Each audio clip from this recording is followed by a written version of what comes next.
Today, boys and girls, I thought we'd start with a number rhyme. Do you remember 1, 2, buckle my shoe? Okay, say it with me. 1, 2, buckle my shoe. 3, 4, knock at the door. 5, 6, pick up sticks. 7, 8, lay them straight. 9, 10, a big fat hen. Well, that was fun. Let's do Mary, Mary now. Mary, Mary, quite contrary, how does your garden grow? With silver bells and cockle shells and pretty maids all in a row. Now, I'm sure you've often wondered why Mary, Mary was called Mary Contrary. Well, that was because Mary always did the opposite of what people expected her to do. Now, one day, she was out in her garden working away, and Jack and Jill lived next door to her. In fact, they all lived at the bottom of the hill. And this morning, as usual, Jack and Jill's mother had sent them out to fetch a pail of water.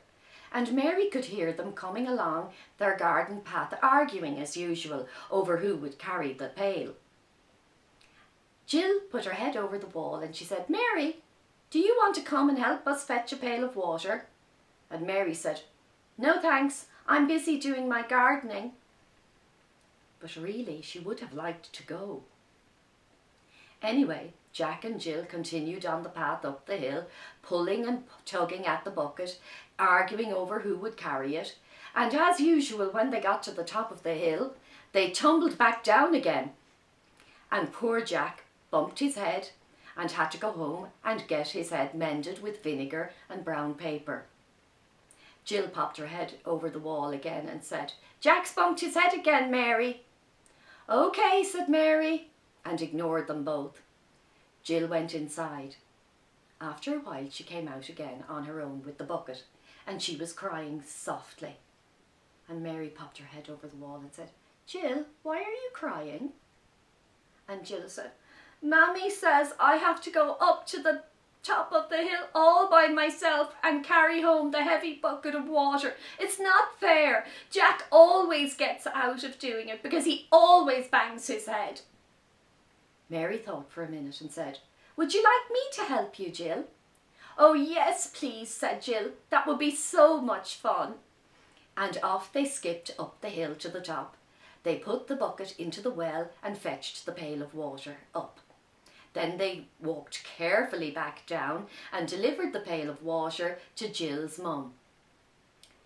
When the girls came outside, Mary said, "Would you like to come and see my garden now, Jill?" Jill said, "Oh yes, I'd love to. I'm always watching you gardening and wondering what you're doing." The two girls linked arms and off they went. Mary had made a friend.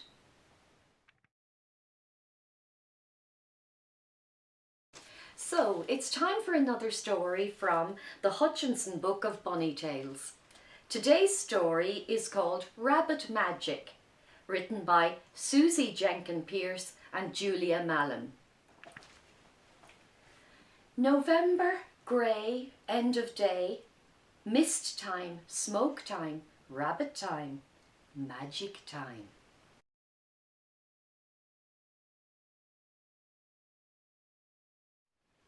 Small boy follows through the gate. Golden time, berry time, crimson leaves in the lake. Footsteps follow, join the chase.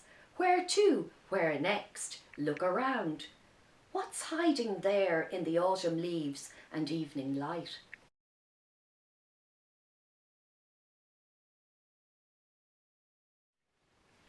The moon shines down as secret friends dance into the night.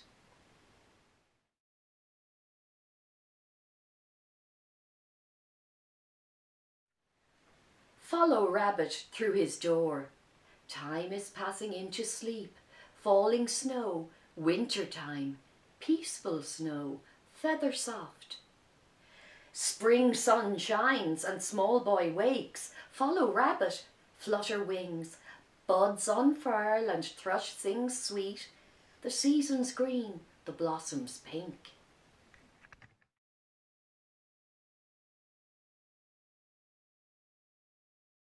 Small boy follows through the arch to gold and blue.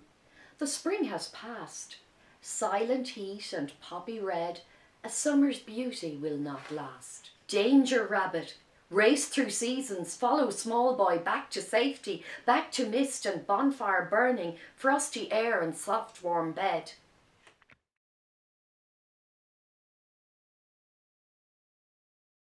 November grey, end of day, mist time, smoke time, rabbit time, magic time.